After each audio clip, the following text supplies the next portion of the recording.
Murphy, Schiller, and Wilkes is formed with a simple purpose in mind, serving as the one-stop shop for the legal needs of developers, lenders, and others in the commercial real estate industry. Based in Newark, the firm's attorneys represent clients in the most complex real estate transactions and land development proceedings, as well as property taxation, environmental and real estate litigation matters, and in the acquisition, sale, and leasing of all real estate asset types throughout the country. Their attorneys have broad private and public sector experience coming from top national law firms and high-level governmental positions. Through the development of individualized client-focused strategies, their team works tirelessly to create a blueprint for success and advance their clients' interests in every matter. To learn more, head to murphyllp.com or give them a call at 973-877-6984. Voted one of the top 100 jazz clubs in the world, Shanghai Jazz in Madison, New Jersey has been entertaining its customers for almost 30 years with world-class live music, great food, and a commitment to hospitality that creates an exceptional atmosphere. Plus, if you're in the mood for a creative cocktail and incredible vibe, be sure to check out Encore Speakeasy, located downstairs in Shanghai Jazz. As one of my favorite restaurants in the area, I personally guarantee you will have a great experience. Check out the music schedule, the menu, or to make a reservation, head to shanghaijazz.com.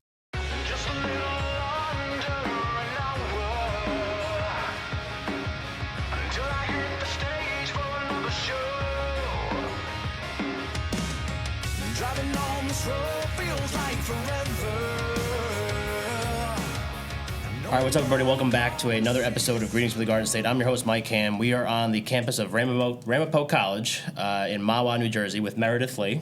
And Meredith is part of the Russ Berrie Foundation and the Russ Berrie Award, correct? I manage the Russ Berrie Making a Difference Award program. Awesome. Here. Okay, great. So can you take me through a little bit of maybe what that is? Sure. Well, thank you so much for having me. Yeah. And thank you for being here at our beautiful campus here in Mayo, New Jersey.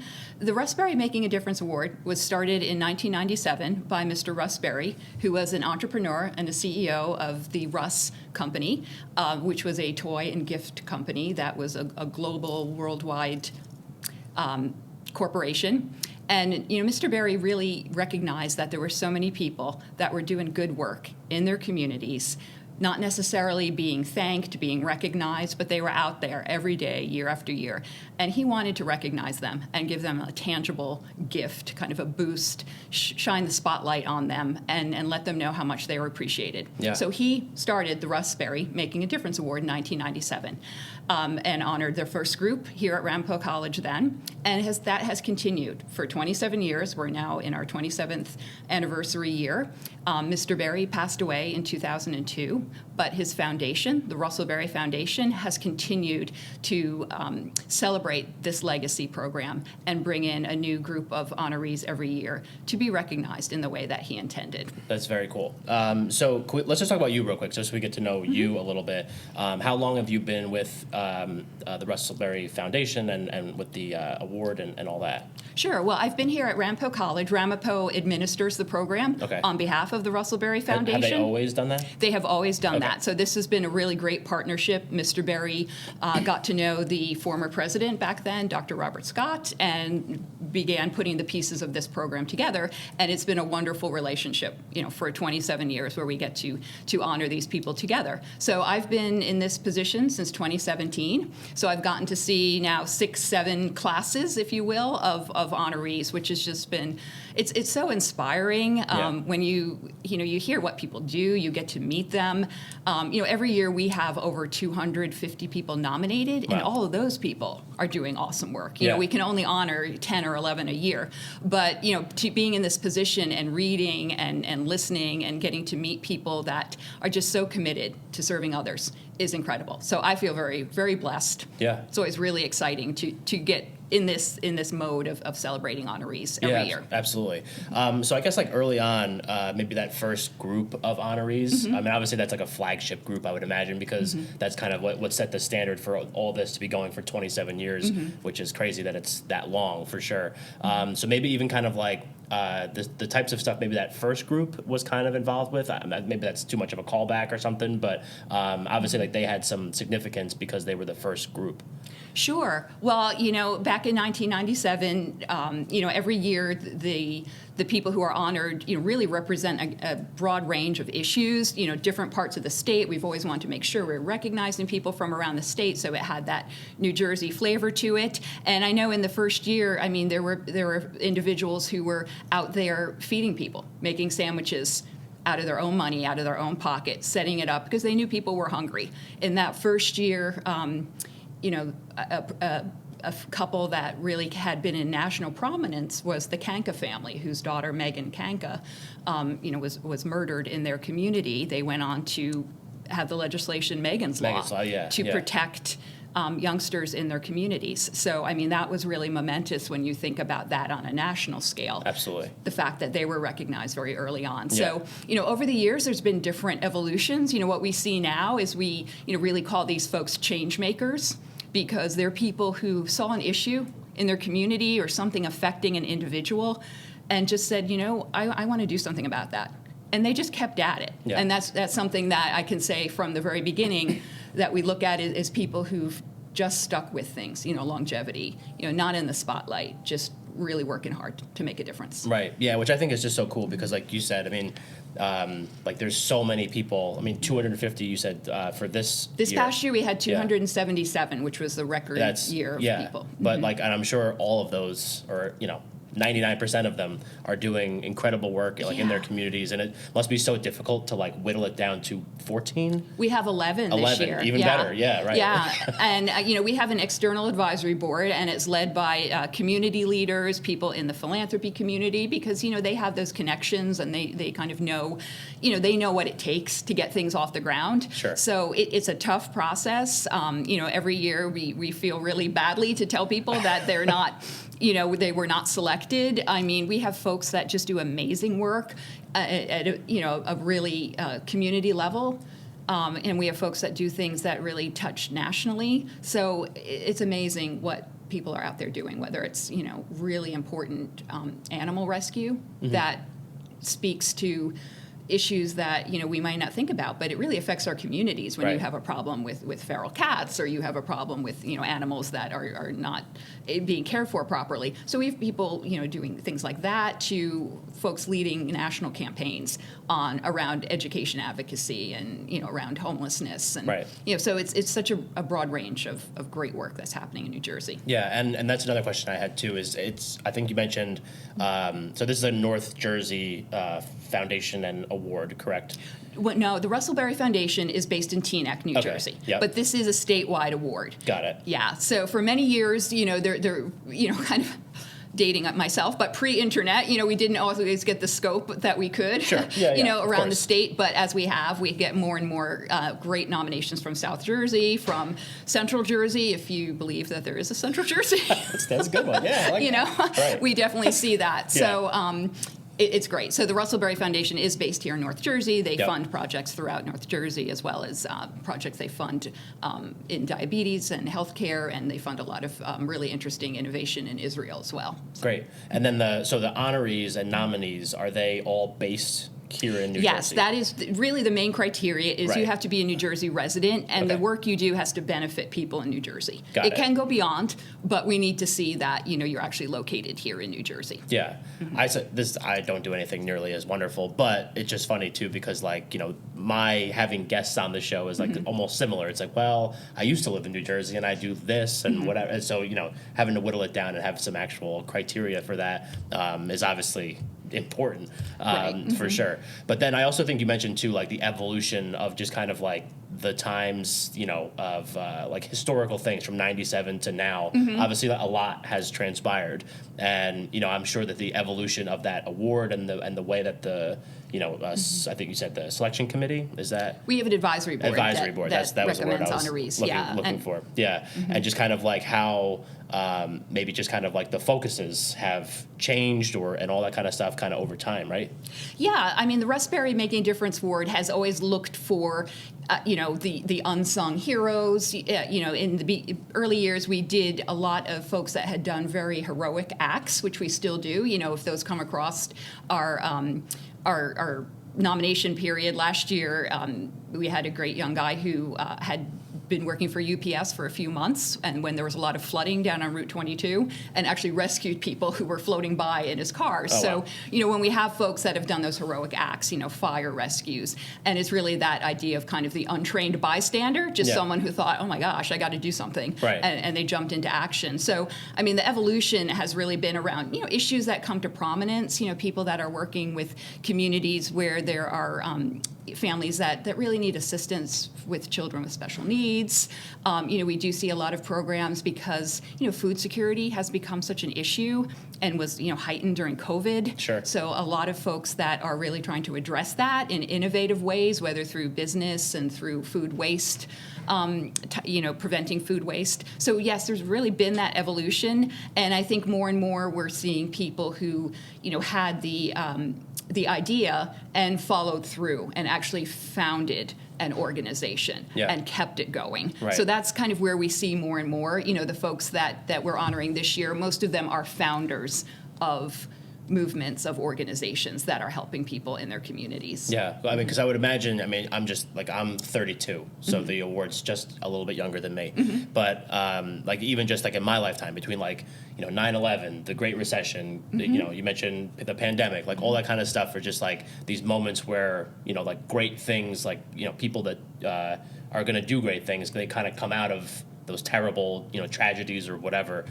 So I'm sure that has kind of also helped shape over time, kind of who winds up at being an honoree or a nominee and all that kind of stuff. Yeah, you're exactly right. If you go back to Sandy, the year after Sandy. Hurricane Sandy, of course. Yeah. Our top honoree. How do I forget that? Yeah. Our top honoree was a woman named Regina Coyle, who lived in the Little Ferry area, and Little Ferry is kind of a low-lying area on the Hackensack River. Suffered terrible flooding, Little Ferry, Moonachie, and Regina was the person who had the keys to her local parish, and literally opened up the church hall, and began to get people what they needed, give them a safe place to stay. So, she was definitely someone who responded to an immediate crisis in a way that was I have to do something. Of course, she wasn't in charge, but she made her, she brought herself in charge.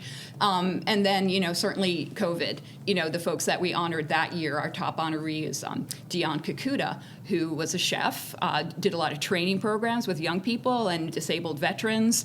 And he called some of his partners, everything closed, March 13th or so, 2020? Yeah. Right. And, his folks said the next day he was on the phone saying, I got access to kitchens. All I need is this, and this, and we can start feeding people. And they're still doing it because they know people are suffering the repercussions. So definitely there's been those spots where it's reacting to things that are happening. Yeah, absolutely. So we're going to do two segments just so anybody listening to this episode knows. And in the second segment, we're going to learn a little bit about the 2023, some of the 2023 honorees and all that. But what I do want to, we talk about nominees and honorees, and we're throwing a lot of words around. Sure. So maybe we should try to pull it back a little bit and talk a little bit about maybe how someone becomes a nominee. Sure.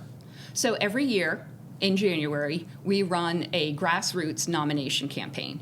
We get the word out on social media. We get the word out through e-blasts, to different partner organizations. We have a lot of our past honorees who kind of are ambassadors. They share the news. So we do different ads so that the message gets out there that you have about 5 to 6 weeks to nominate a community hero, someone who's done a heroic act for the Russ Berrie Making a Difference Award. We have a really easy process. It's on our website. It's Berrie Award NJ, and we accept nominations. There's there's a form that's pretty streamlined. You have to know a little bit about the person and get that vital information.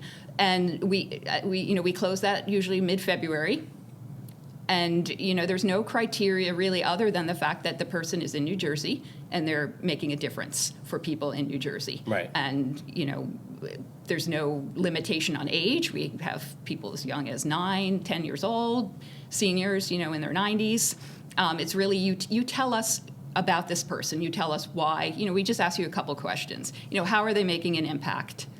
What is their program? What is their movement? What are their actions doing for others?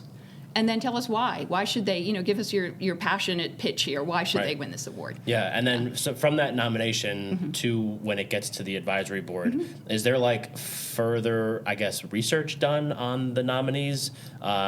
Just because like if someone fills out the application, I mean, do you reach out to the nominees and be like, hey, someone nominated you for this? Or is it more of just kind of like you kind of just go through that process, and then when you do decide that they're going to be honored, then that's maybe when you reach out to them? How does that process look? Because we get such a large number of nominations, and sometimes people are nominated by multiple individuals. So, we do some very basic checking, but we do take people kind of at face value that what they've communicated to us, and it is a little bit of a challenge because you have somebody nominating you. It's not. You're not filling it out like you would for a college application. And you have like all the information and all the details, and you know everything that you've done and all that kind of stuff. So we're asking the community to identify people, complete a nomination so we know who these people are, and then we do have an internal process where we have representatives from different parts of our college who understand what happens in communities and how volunteer programs work. Kind of do a first pass, and then our advisory board is extremely diligent. They have a process for reviewing. They have a very robust meeting, very robust discussion at the meeting to come up, to really decide on who can be in that top tier this year. And every year it's very different because we're always trying to balance geography, just to make sure that we're, representatives. Everybody from Mawa. Exactly. And the different issues and ages. And you're really wanting to make sure that when we celebrate a class of honorees, that they represent New Jersey, diversity of communities in New Jersey. That's got to be, to take it from, you said 277 down to 11. And is 11 the number, or is that just what happened this year? We typically have done 10 or 11. We weren't able to have a 2020 ceremony, so we had 21 and 22, and I think we had like 22 people. But typically, the Berrie Foundation is very generous, and the piece that I haven't really brought up is that there is a cash award that goes along with this program. That's what my next question was going to be. So that's what kind goes of where into being you get honored. That's awesome, and get recognized. But I know that there's more to it that goes into it. But, so we're typically around 10 or 11, that we can fund each year. And then let's talk about what an honoree, I guess, lack of a better word, gets. Obviously they're honored, but you mentioned that there is a cash award, which is, comes from the foundation, obviously. So talk to me a little bit about that. Sure. Well, one of the things that was really from the beginning was Mr. Berrie said he wanted to be able to shine a spotlight, elevate these people, give them public recognition. So that certainly has value when you're, starting an organization or you're trying to move it to the next level. But that tangible gift, that award, which is kind of almost like a reward in some aspects, is a cash award. And it goes to the individual. It's not really tied to their organization because this is about what a person has done. So, they can use it as they wish. If they want to donate it back, that's fine, but there's no expectation of that. So, the top award is a $50,000 award, which is, incredibly generous. Incredible. And kind of the double meaning of the Russ Berrie Making a Difference award is the making a difference, because we are looking for people who make a difference, but the intention was that this award makes a difference to that person, and that's really financially as well as recognition for what they're doing. And then that's got to be especially with some of these people that maybe are just they're just going about what they thought was the right thing to do in that moment, like you mentioned the woman during Sandy and all these different things, and then all of a sudden to kind of come out and be able to be not only recognized for that and honored for that, but then also rewarded for that, which is not something that most people do when they're trying to just do something good out of the goodness of their heart, basically. Yeah, exactly. Because, one thing that Mr. Berrie realized, when he started this, and we see it every single year, is when you really have that passion to do something, you're putting your time on the line. You're often spending out of your own pocket to get something launched. If you're founding an organization, you maybe went years without a real salary or years without proper benefits. So, to say to someone, we know the sacrifices you've made, and, this is for you, and some people, like I said, there's absolutely no expectation that people have turned it back to their organizations. But when people have done that, they've said that took us from, A to B and just started us on that path of momentum. Just being recognized, because you kind of, it's a stamp of approval, and then all of a sudden others are more interested in funding you or more interested in, volunteering or being a part of your organization. And then the financial gift just made a huge difference. And, so many people, maybe come from a place,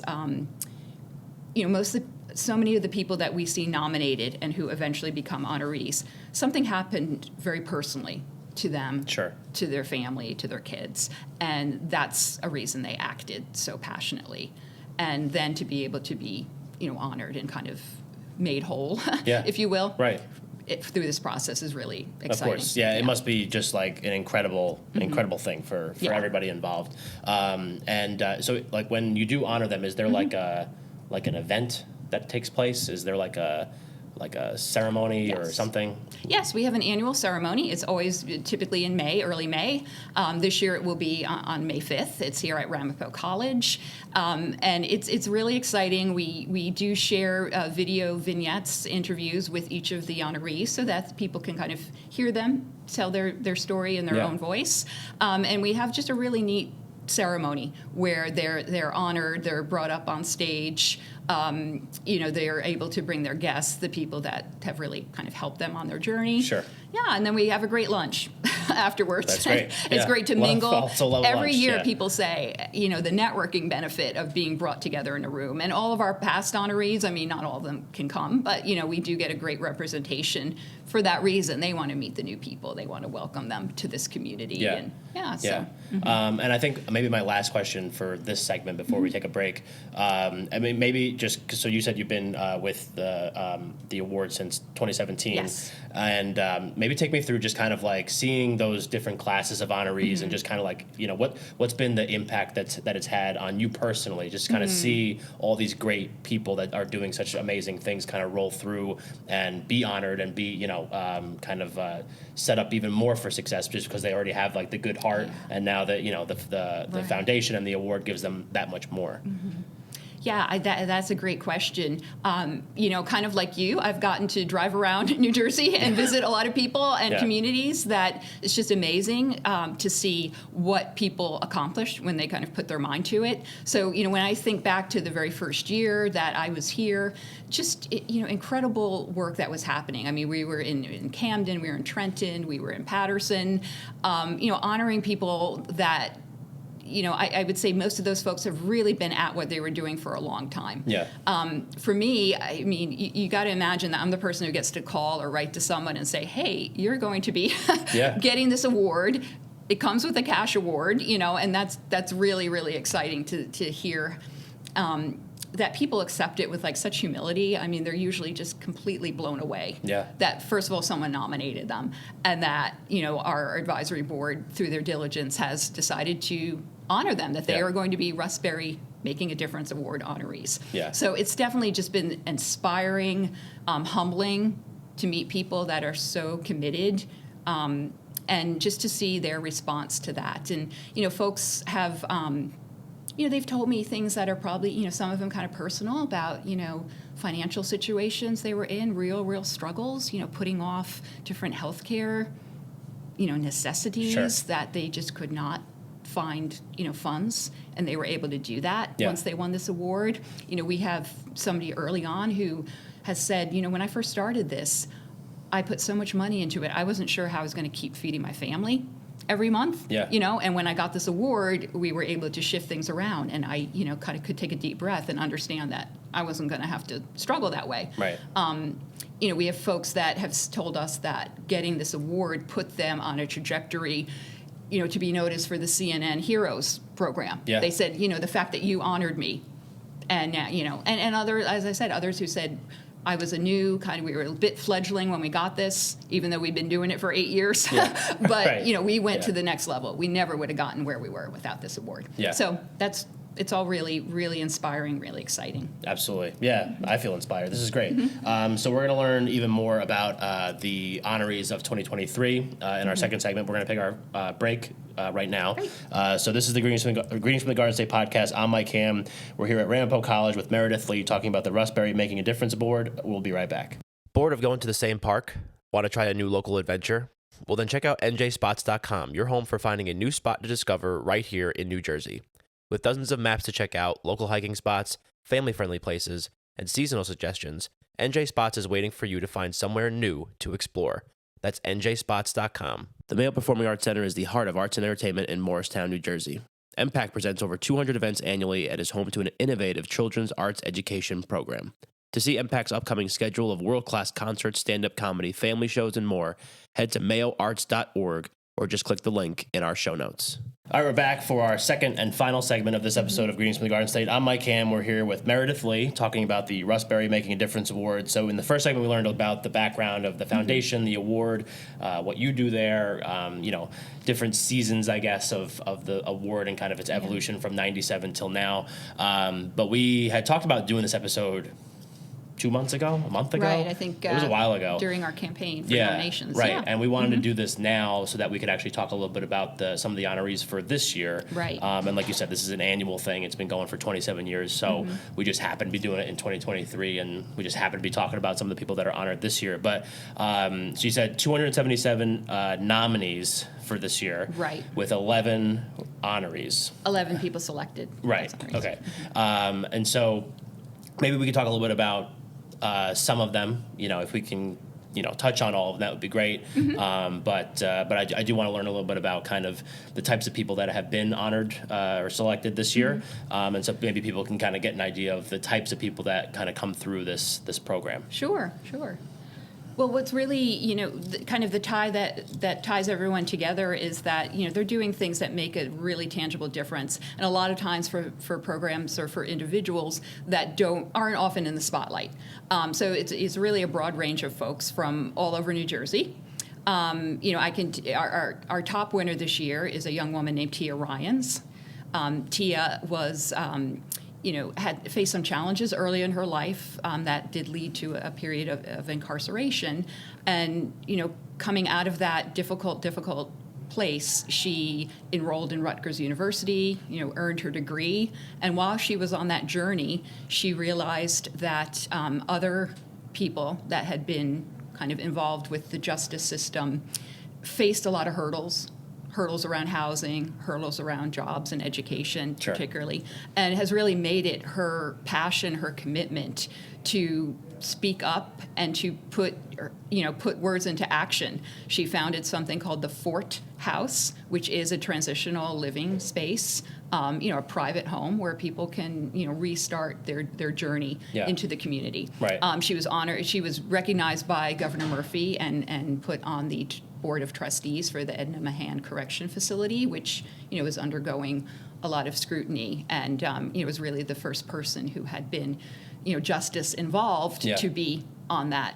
That's a journey for sure, yeah. And the fact that she is working with a group that's really vulnerable, really finds themselves marginalized in a lot of ways, speaking up for their to be treated, with fairness, with equity, given opportunities to have another piece of their life go much better than what had happened to them before. So, we're really excited to have Tia in our family of honorees. Right, and she's the top honoree of this year. She is our top honoree. That's incredible, and I think that's just so great because in this first segment, one of the things that I remember you mentioned is like a lot of times the people that have something happen to them personally or like hit, or maybe not them personally, but it hits close to home in some way, shape, or fashion. And obviously, this is one of those. So that's awesome. I love that. Yes, exactly. Yeah. Really speaks from experience how to make things better for other people who have found themselves on that journey. Like I didn't have this, so I want people that,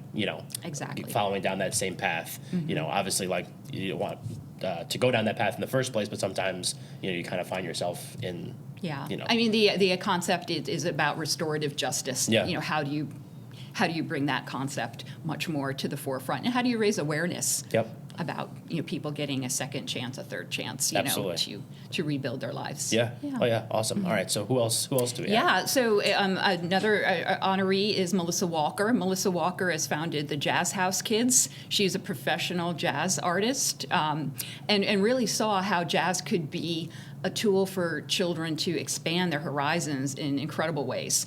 And she founded this in 2002. So it's been a huge amount of staying power to build this group, to build this organization out of Montclair. They recently expanded to be at Trinity Church in Manhattan. Yeah. Just an amazing program that touches kids all through like 10 counties throughout New Jersey, now in New York City. They also go in school in some of the districts that don't have as many resources around music and arts education. Right. So, we were really excited to be able to honor Melissa, and, we think about it as 20 years, 20 years of starting something from the very beginning and nurturing it to be a huge presence on the art scene. Yeah. Right, and that's something, arts is something that's obviously very important. One of the questions that I do have, so Melissa doing this for 20 years, and a bunch of other people that have been doing it for 8, or whatever their thing is, and then do you see people get nominated like multiple times before they actually like do wind up being selected, or is it something more of it's like if you get nominated and you're not selected, then obviously you probably not like never again because you didn't get selected this year, but how does that process work? Yes, people are nominated multiple years, and we encourage it. We don't ever want people to feel discouraged, because you have to understand every year the pool of nominees is different. Sure.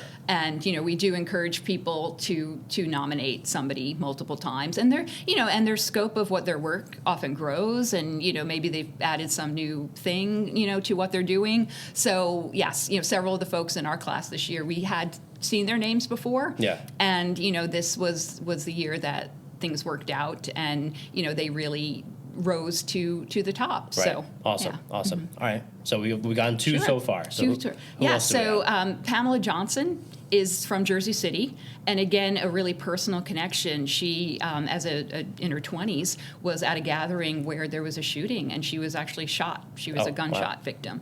From that point, again, she saw a need for people that were victims, their families, to have additional support. And she began to rally in Jersey City, a very grassroots, occupy the corners, let's go and show that we're going to take these streets back.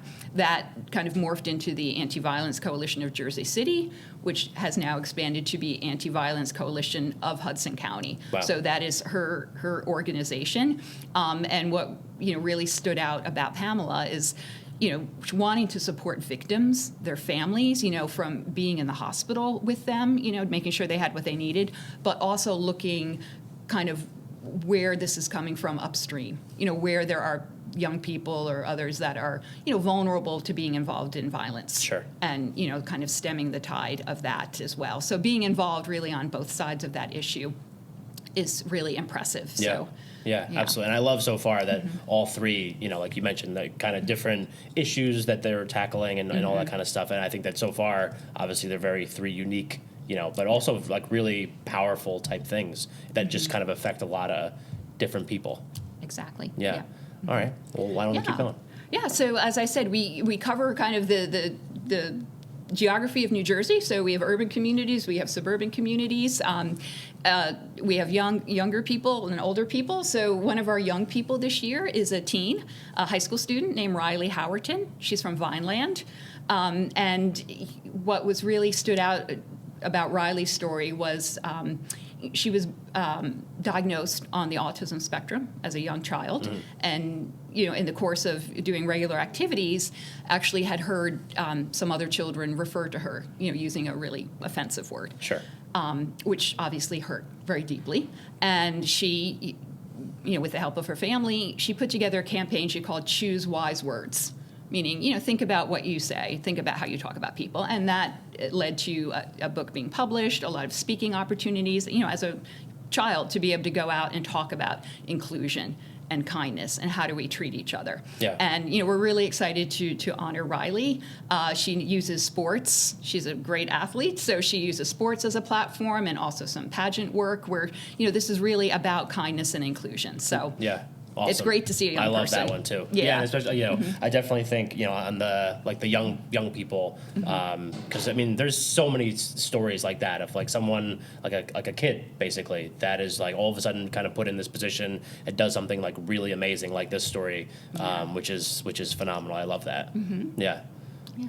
Awesome. Yeah, so then we moved kind of in New Jersey. We moved to Ocean County. Okay. And a great program that a gentleman named Christian Kane got off the ground is the RWJ Health Field of Dreams. So it's the Toms River Field of Dreams, and it is a fully inclusive recreation and play area for children with special needs.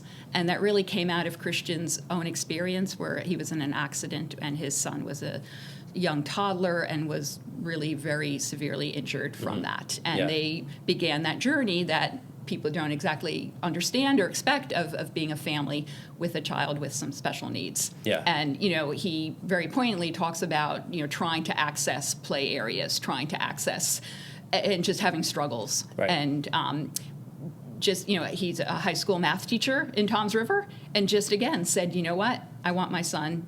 Toms River is, the Little League capital. That's right. Yeah. We need to have a place where all kids and their caregivers feel comfortable. Yeah. So they, I think it was 5 to 7 years of, intense fundraising, of speaking, and they had this beautiful center that opened up last year, fully accessible. And one of the really cool things is that, when schools want to come, there's really or community groups, there's this inclusion of kids with special needs and kids that are not with special needs to be able to play together, to be able to form friendships and understand. So that's really cool. And, I love that one. Yeah, I mean, I love them all, so if I don't mean to, but that one's really cool. Yeah, and that's... Yeah, like you mentioned, it's such like a sports, like Toms River. Like I've been growing up playing Little League and playing baseball and all that kind of stuff. It was such a sports-centric kind of area. But that's something that if you don't have to live that every day, then it just doesn't even cross your mind. But then something like that puts it in the forefront, and it's like, oh, this is really great. Yeah. Awesome. So far, I'm impressed. Yeah, well, they're all just incredibly impressive.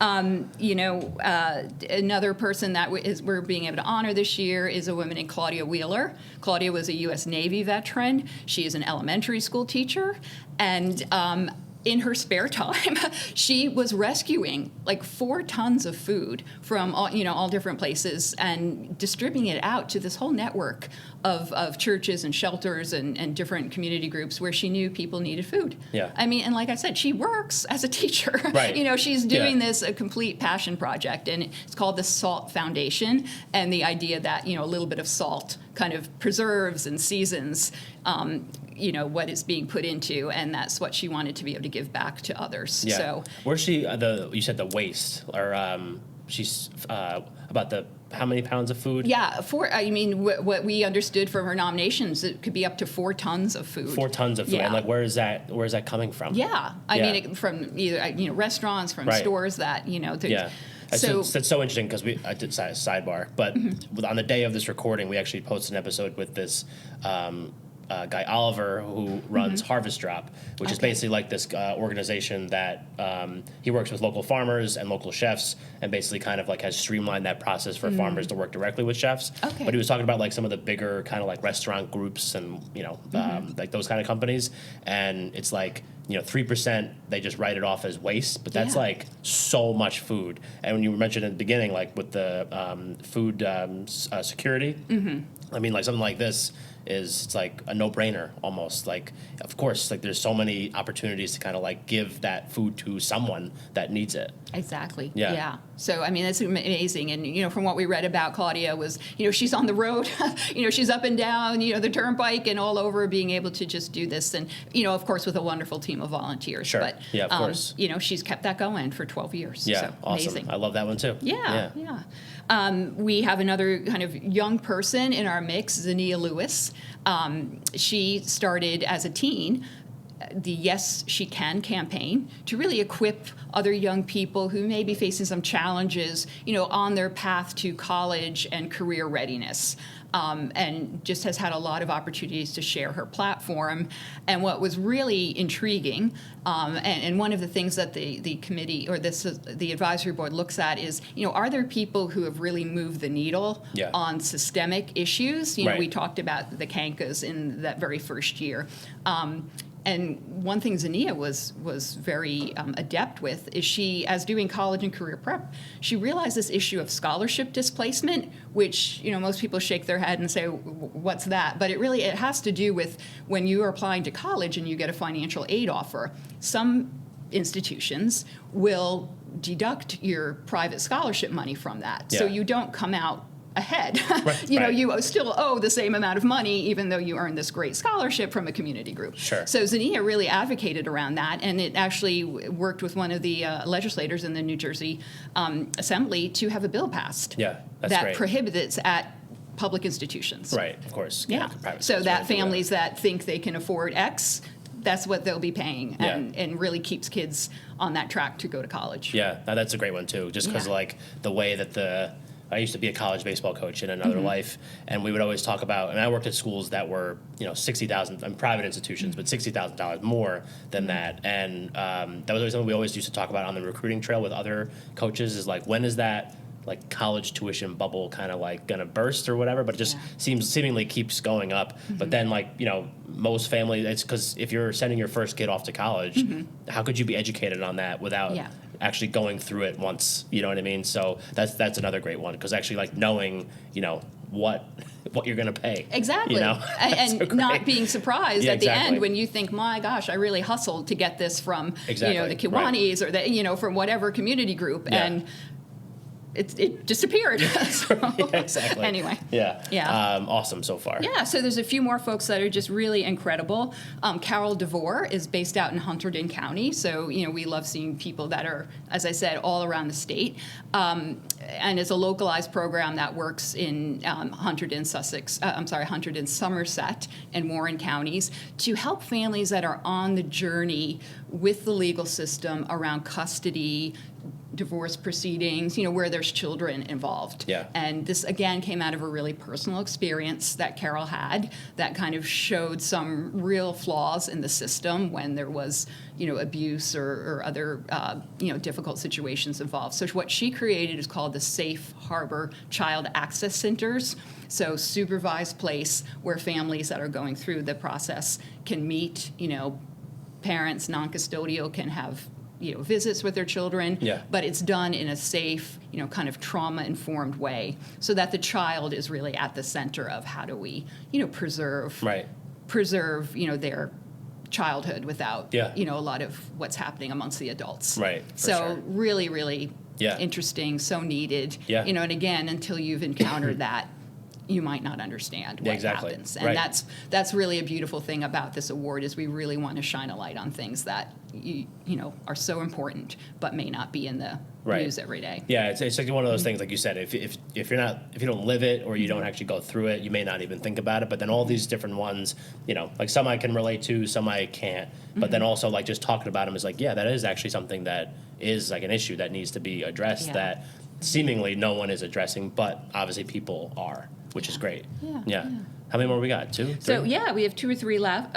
2 or 3 that are just doing incredible work, and we're so excited. They'll be in the Making a Difference honoree family. Jose Herman Gomez is in Montclair, has a wonderful kind of his second career, if you will, after he retired, was around environmental sustainability. And he founded something called the Northeast Earth Coalition, does a lot of community work where he's got teams of volunteers that he's trained who are doing community gardens, you know, for beautification, for sustainability, for pollinators, for, you know, tree preservation, as well as growing food that goes into local pantry programs, and that, you know, really supports the idea of getting fresh food, you know, nutritious fresh food in communities. So, you know, we're really excited that he's being honored this year, because it's, you know, really long-term thinking around how do we continue, particularly in our urban, suburban areas, you know, to preserve the environment, to teach people, next generation, how to keep preserving. So Absolutely. Those are 2 great. My girlfriend lives in Montclair, so it's just like when I hear Montclair, Montclair. They're great. That's great. Awesome so far. Robert Martin Seda Schreiber is another one of our honorees in the Princeton area. He started the Bayard Rustin Center for Social Justice, and is a wonderful community space for young people, LGBTQIA young people, to feel a place where they are supported, a safe space, Robert Martin has done amazing work, training volunteers to be really receptive and to be, perceptive as well, and guiding young people on their journeys. Amazing advocate, really launched the Pride Parade that happens in the Princeton area every year. And really shining a light on something that can be very overlooked, right. And the needs of youth, and making sure that they have that safe space to continue to flourish and thrive in their lives. Absolutely. So we're so excited to have Robert Martin. Yeah, that's great. I love that one. Yeah. And the last, but certainly not least, person that we are honoring this year is Dr. Norma Bowe. She is an amazing professor of nursing, who, again, I'm sure has an extremely, busy, challenging life, but has been leading something called Be the Change. And it's an organization she started around social justice, around human rights, around food justice, where she has grown a huge following of volunteers, many from Kean University, where she teaches, to really respond to issues that they see happening right in their communities. And she has used her professional background to start a feeding program in Newark, near the train station, and they kept that going for 12 years, and has really used that as an opportunity to teach students about, the issues that people are facing when they are homeless. She, as a health educator, has brought mobile vaccine clinics to communities where people are very vaccine hesitant, either from living their living conditions on the street. She has started an outreach to people living in tent communities in Ocean County. So again, somebody who is all over the place in terms of geography, impacting communities that are really very marginalized, and bringing that expertise and that support to them. So, amazing. That's an amazing group of 11 people. That's everybody, right? That is everybody. And, it's such a great group because we have teens, and we have people that are kind of on their second career, in their retirement, still making a difference. And the issues that are impacting people, living in our cities and our suburbs to, communities that are, in different parts of the state. So it's just an amazing group. We're so excited to be able to share their stories, so excited to honor them, and to see where this particular, time in their lives of being recognized as a Russ Berrie Making a Difference honoree takes them in the future. Yeah, no, I love that. And that was great work out of you, too, to go through everybody and know their stories and all that kind of stuff. I know that was a lot of information. My apologies to anybody if I mispronounced it's you. Okay. It's all right. Yeah. No, but this has been so great. So let's just, for the people so we can kind of wrap this up, the people that have been listening this whole time,